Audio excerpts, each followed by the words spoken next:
जाने की जरूरत नहीं है, गुफाओं में जाने की जरूरत नहीं है, क्योंकि गुरु मिलिया हर मेला हुई।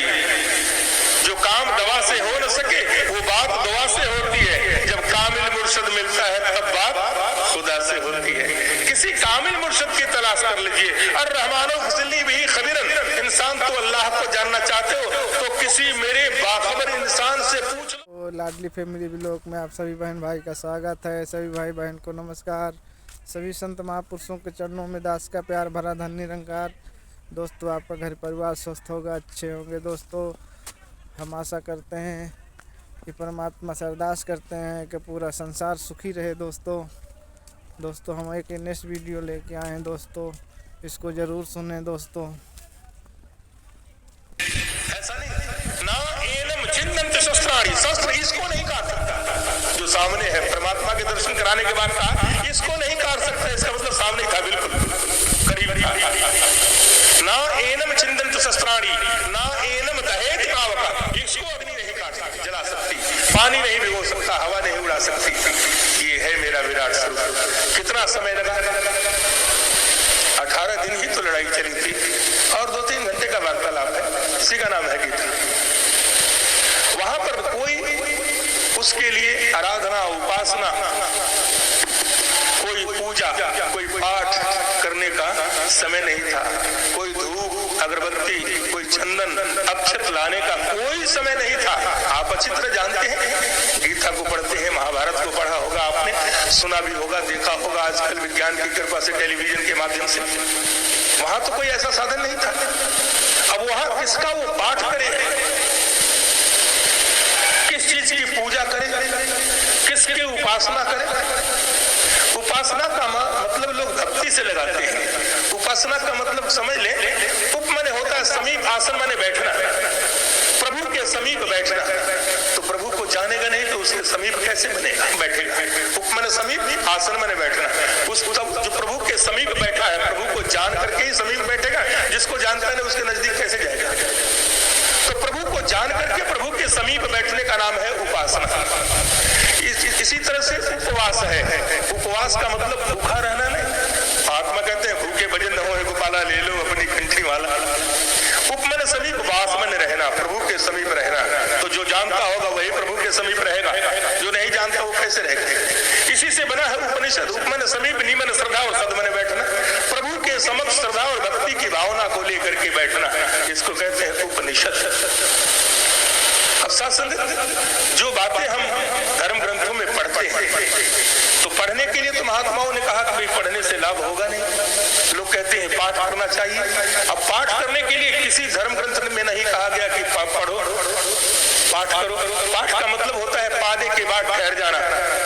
जो पाएगा नहीं तो वो ठहरेगा कैसे? उसका पाठ नहीं हो सकता। कोई ढूंढे शहर और कोई ढूंढे गांव में, कोई ढूंढे जंगलों और पर्वतों की छांव में। दौड़ लगी है, चारों तरफ ढूंढ रहा है। हमसे पूछो, हम बताएंगे खुदा का फासला। फासला इतना है, तेरा सर गुरु के पांव। इतना ही फासला है। गुरु के चरणों में सिर को झुकाओ तो सही,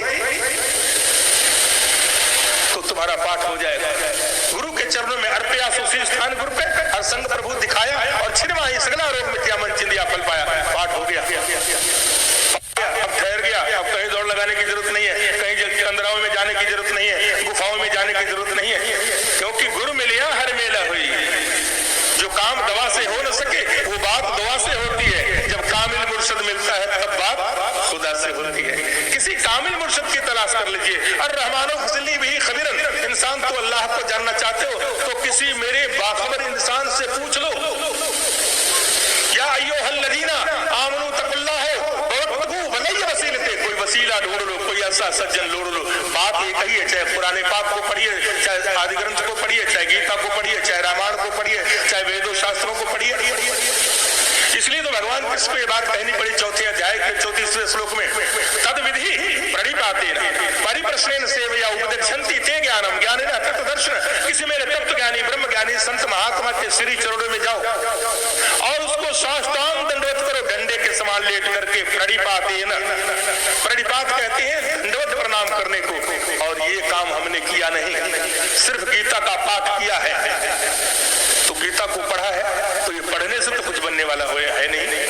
जब भगवान कृष्ण को मानते हैं तो भगवान भगवान कृष्ण की मान लीजिए, तद विधि प्रणिपातेन, विधान यही है, तरीका ही है। किसी संतों महात्माओं के चरणों में जाओ और दंडवत प्रणाम करो लेट करके। क्यों दंडवत प्रणाम करो?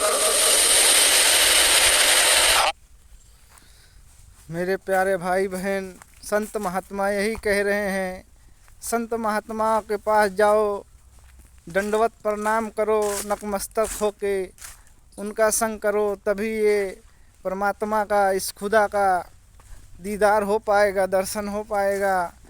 इस परमपिता परमात्मा जो सब में रमा हुआ है, इस रमे हुए राम की प्राप्ति हो जाएगी दोस्तों। इसीलिए संत महात्मा आवाज़ दे रहे हैं, गली गली, देश विदेश, गांव, हर नगर में किस मालिक की पहचान कर लीजिए। ये जो कृष्णा है, ये भी सब में समाये हुए हैं। नाम अनेक है, परमात्मा एक है, क्योंकि हम राम को मानते हैं, राम की नहीं मानते हैं दोस्तों।